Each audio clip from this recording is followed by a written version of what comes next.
మన జీవితం అంతా ఎలా నడవాలో మతం నిర్వహిస్తుంది.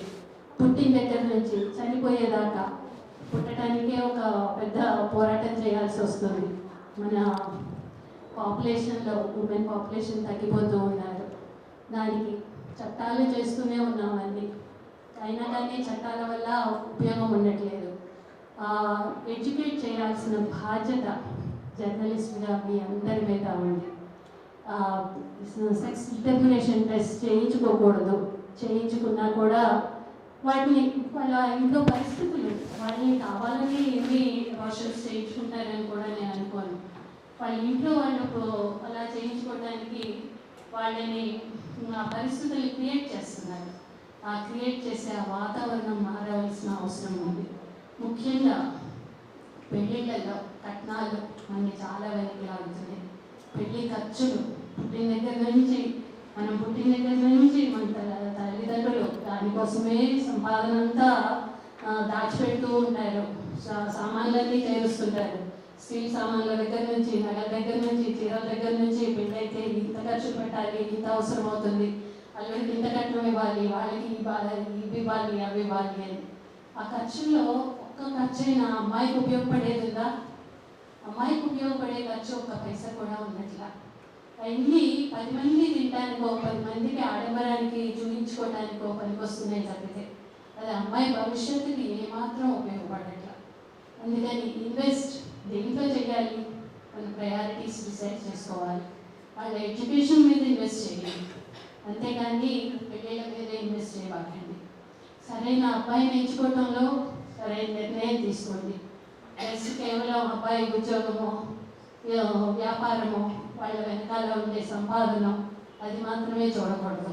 చూడవలసిన విషయాలు గుణం కానీ, క్యారెక్టర్ కానీ ఎలా ఉంది, ఎంత ఇంపార్టెన్స్ ఇస్తాడు అమ్మాయికి కానీ, అమ్మాయి జీవితంలో తీసుకొస్తే. ఇప్పుడు ఇన్ని డౌరీ డెత్స్ చూస్తున్నాం మేము కోర్టుల్లో. ఎందుకు? వాటన్నిటికీ కారణం చదువుకున్న అమ్మాయిలు కూడా ఎదుర్కోలేకపోతున్నారు. మొన్న మధ్య లాస్ట్ ఇయర్ ఉమెన్స్ డే అప్పటికి చూస్తూ వచ్చాం. అప్పుడు ఒక అమ్మాయిని పోస్ట్ గ్రాడ్యుయేట్ కానీ ఇంట్లో కన్ఫైన్ చేశాడు. ఆ కన్ఫైన్ చేసిన ఆయన ఎవరు? అడ్వకేట్. ఆయన కూడా అన్ని చట్టం తెలిసిన ఆయనే, అన్ని హక్కులు తెలిసిన ఆయనే అడ్వకేట్. అమ్మాయికి బయటకు బట్టలు కొనుక్కోవడానికి కానీ, మార్కెట్కి వెళ్ళడానికి కానీ దేనికి కూడా అవకాశం ఇవ్వలేదు. ఎందుకలా ఉండిపోయారు? అమ్మాయి చదువుకున్న అమ్మాయి, తండ్రి ప్రొఫెసర్, ఎందుకలా ఉండిపోవాల్సిన పరిస్థితి వచ్చింది? ఆ ధైర్యం ఎందుకు లేకపోయింది అమ్మాయికి? ఆ ధైర్యాన్ని ఇవ్వగలగాలి ఇంట్లో కుటుంబం, ఆ ధైర్యం ఇవ్వగలగాలి సమాజం. అమ్మాయికి ఇతన్ని కాదు అనుకున్నా కానీ నేను నిలబడగలను అనే ధైర్యం ఇవ్వాలి తల్లిదండ్రులు కానీ. అది ఇంపార్టెంట్.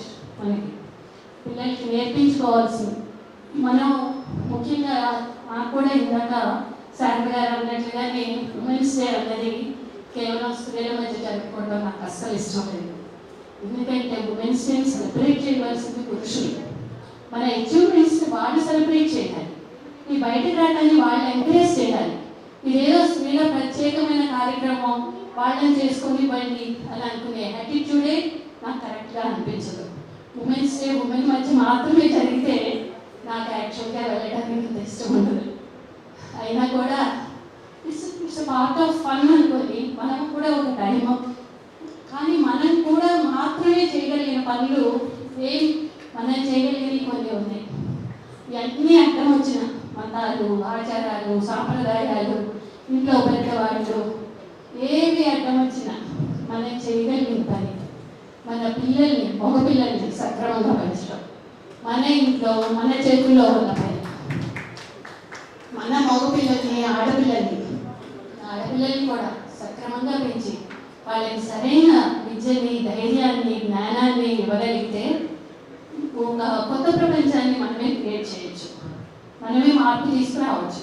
ఆ మార్పు తీసుకురావడానికి పెద్దగా ఏమీ అవసరం లేదు. మనకి గట్టిగా పట్టుదల ఉండాలి, ఎలా చెయ్యాలి అనేది ఉండాలి. నేర్పించండి ఇంట్లో పిల్లలకి, ఆడవాళ్ళని గౌరవించడం నేర్పించండి, ఇంటి పనులు నేర్పించండి అని. ఆ రకంగా ఇంట్లో ముందు మర్యాదగా మాట్లాడటం నేర్పించండి, పిలవటం నేర్పించండి. ఇవన్నీ ఇలా చేస్తూ ఉంటే గ్రాడ్యువల్గా మార్పు అదే వస్తుంది. ఇంట్లో మనం మెత్తగా ఉన్నాము, కనిపిస్తున్నాము, ఒక భర్తకో తండ్రికో తల్లి షీఈ్ వీక్ అన్నది అనిపిస్తే పిల్లలు కూడా అదే ఆ ఇంప్రెషన్స్ క్యారీ అవుట్ చేసుకుంటారు. వాళ్ళ భవిష్యత్తులో తర్వాత కూడా అవసరమైన తెగింపు చూపించాలి, నిర్ణయాలు తీసుకోవాలి. You should participate. ఇంట్లో ఉండే ప్రతి ఇంపార్టెంట్ డెసిషన్ మేకింగ్లో మనం భాగం అవ్వాలి. మన భాగం లేకుండా వాళ్ళు డెసిషన్స్ తీసుకుంటుంటే దానికి మనకి ప్రమేయం ఏమీ లేకుండానే డెసిషన్స్ తీసుకుంటూ ఉంటున్నారు. ఇంట్లో తీసుకుంటున్నారు, సమాజంలో తీసుకుంటున్నారు, గ్రామాల్లో తీసుకుంటున్నారు, దేశంలో తీసుకుంటున్నారు. మనకి ఉమెన్ మినిస్టర్సే అక్కర్లేదు, మేమే మొత్తం నడిపించుకుంటాం అంటున్నారు. అన్ని చోట్ల అలాగే అసలు మినిస్టర్లే అక్కర్లేదు, మొత్తం నేను ఒక్కడినే నడిపిస్తాను అనే రోజులు కూడా ఉంది. అలా కూడా ఒక ఏడాది పాటు నడిచింది మన తెలంగాణలోనే.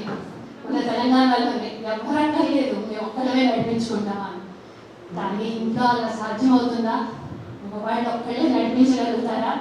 మనం ప్రతి దాంట్లో మన ప్రమేయం లేకుండా వాళ్ళు ఒక్క పని కూడా చేయలేదు. మన ప్రమేయం ప్రతి దాంట్లో అవసరమే. కానీ మనల్ని పనిని మాత్రం తీసుకుంటూ మనల్ని ఎక్స్‌ప్లాయిట్ చేస్తూ వాళ్ళకు అవసరమైన దానికి మాత్రమే మనం ఉపయోగించుకుంటున్నారు. దాన్ని మనం గుర్తించి ఎక్కడ ప్రొటెస్ట్ చేయాలో అక్కడ ప్రొటెస్ట్ చేయాలి. ప్రతిరోజు పోరాటమే. మనకి ఏది అంత ఈజీగా రాదు, ప్రతిదీ పోరాడితే కానీ రాలేదు. అలాగే మనం కూడా ఇప్పటికీ ఆస్తి హక్కులు ఉన్నాయి. హిందూ సక్సెషన్ యాక్ట్ ఇప్పుడు 1955-56లో యాక్ట్ చేసుకున్నాం. కానీ ఇంతవరకు ఇస్తున్నారా? తల్లిదండ్రులు ఇస్తున్నారా ఆస్తులు? మనకి పెళ్ళి కట్నం ఇచ్చాం, మీకు ఇంత కట్నం ఇంత ఖర్చు అయింది, మేము ఎలా ఇస్తాం, ఇంకా నువ్వు కూడా అబ్బాయితో సమానంగా అడిగితే ఎలాగో అని చెప్పి మన పేరెంట్స్ మనల్ని డిస్కరేజ్ చేస్తారు. మన బ్రదర్స్ మనకి వ్యతిరేకం అయిపోతారు. మనం వాళ్ళ మీద జాలిపడి మనం హక్కులు కోరుకోవట్లేదు, వదిలేస్తున్నాం. ఆడపిల్లలందరూ కూడా హక్కుల్ని వాళ్ళ మీద జాలితో వదిలేస్తున్నాం. మీ మగవాళ్ళందరూ కట్నం కింద ఇచ్చారు కదా, అంటే నీకు అడగలిగిన వాళ్ళు కేసులు పెడుతున్నారు. కానీ మార్పు రావాలి, ఖచ్చితంగా రావాలి. ఆ మార్పు మనకి కట్నాల కోసం డబ్బులు ఖర్చు పెట్టకపోద్దు, పెళ్ళిళ్ళ ఖర్చులు తగ్గించుకోవాల్సిన అవసరం ఉంది. ఆడపిల్లలు మనమే ఎంకరేజ్ చేస్తే ఎలాగా? మా పెళ్ళి నాకు గ్రాండ్గా జరగాలి, నాకు ఈ కోరికలు ఉన్నాయి, నాకు ఆ కోరికలు ఉన్నాయి, ఇవన్నీ తీరాలి అని అనుకుంటే మనమే నష్టపోతున్నాం జీవితంలో. మన ప్రయారిటీస్ మనం డిసైడ్ చేసుకోవాలి. మనకి ఏది ఇంపార్టెంట్, ఏది కాదు, ఏ వయసులో ఏది కావాలి అని అన్నీ చదువుకోగలిగిన వాళ్ళమన్నా డిసైడ్ చేసుకోవాలి. చదువుకోలేని వాళ్ళకి ఆ జ్ఞానాన్ని అందించగలగాలి. ఆ చదువుని, ఆ విజ్ఞానాన్ని అది మన అందరి బాధ్యత కూడా. ఈ సమిష్టి బాధ్యతని మీరందరూ జర్నలిస్టుగా స్వీకరిస్తారు, ముందుకు తీసుకెళ్తారు, మనకు ఒక మంచి భవిష్యత్తుని కలిగజేస్తారు అని చెప్పి ఆశిస్తూ సెలవు తీసుకుంటూ ఉన్నాను. Thank you so much justice Radharani గారు. ఒక 2 నిమిషాలకి నేను రెస్పాండ్ అవుతాను. తను మ్యారేజ్ గురించి మాట్లాడారు. నిజానికి భారతదేశానికి ఏమైపోయిందని అనిపించింది. అమ్మాయి ఇంట్లో పెళ్లి జరిగితే అందరూ అన్నీ వదిలేసి, నోర్లు కూడా వదిలేసి చూశారు అందరూ. అంటే అది చూస్తున్నంతసేపు నేను చూడలేదు యాక్చువల్గా, వీడియో కోసం కొంచెంసేపు చూస్తే it was vulgar display of wealth, complete vulgar display of wealth. అంటే నేను డబ్బులు ఉంటే ఏమైనా చెయ్యగలను అనే ఒక యాటిట్యూడ్ ఉంది అందులో. సో అది చూసి ఎంతమంది కుటుంబాలు ఇంకేమైపోతాయి. ఇప్పటికీ ఒక లెక్క ప్రకారం భారతదేశంలో ప్రతి కుటుంబం తన సంపాదనలో 20% పెళ్లి మీద ఖర్చు పెడుతుందట. Which is such a big amount, right? So ఇంకా ఏమైపోతుంది అవి చూసి అందరూ అలాగే ఉండాలని కోరుకుంటే పెళ్లి మీద అంత వల్గర్గా ఖర్చు పెట్టడం అనేది అయినో ఎక్కడికి ఇంకా పెళ్లి కాలేదు. అయినో ఇలా ప్రీ వెడ్డింగ్ అంటే మనం ఇప్పటి నుంచి చూస్తున్నాం కదా, ఫోటోలు వస్తున్నాయి. జూలై దాకా మనం అవునా దానికోసం మిలిటరీ ఏరియాలో ఉన్న ఎయిర్పోర్ట్లో కూడా ఓపెన్ చేసి ఇచ్చేశారు అట్లా. So that is something. ఇంకోటి రాధారాణి గారు మీరు అన్నారు కదా, ఇక్కడ ఉన్న ఎవరికి ఇష్టం ఉండదు, ఓన్లీ వివరించే వాళ్ళకి ఎవరు వెళ్ళము. ఒక డిఫరెన్స్ ఏంటంటే మేమందరం వెళ్తాం, అందరం కూడా ఇక్కడ గెస్ట్కి వెళ్ళేవాళ్ళం, అందరం సీనియర్స్ కదా. మేము ఎక్కడికి వెళ్ళి అడుగుతాను, మెన్ వస్తున్నారా రావట్లేదని. కాలేజీలో వస్తారు, కాలేజీకి మేము ఇన్సిస్ట్ చేస్తాం, వాళ్ళు వస్తారు కూడా కాలేజీల వరకు. అందుకని నాకు క్యాష్గా మెయిన్ కానీ కాలేజీకి అబ్బాయిలు లేకపోతే నేను ఉమెన్స్ డేకి రానంటాను. నేను మొన్న టీఎస్ స్టడీ సర్టిఫికేట్ 150 మందిలో 100 మంది అబ్బాయిలు, 50 మంది అమ్మాయిలు. సో నేను అమ్మాయికి అమ్మ మీతో కాసేపు మాట్లాడిన తర్వాత మాట్లాడతాను, అబ్బాయితోనే మాట్లాడాను పూర్తిగా. సో రియల్ ఇది వాంట్ టాక్, అప్పుడెప్పుడో యూఎన్ చెప్పింది కదా, talk to them included in the conversation. కానీ ఇవన్నీ ముదిరికేసినండి రాదు, ముదిరిపోయారు. వీళ్ళని ఇప్పుడు మార్చలేము కూడా. సో మార్చలేని వాళ్ళు ఇక్కడికి తీసుకొచ్చే బదులు మనం అందరం హ్యాపీగా ఉందామని ఒక చిన్న యాటిట్యూడ్ మాత్రమే, అంతే, అందుకంటే ఏం లేదు. So thank you so much.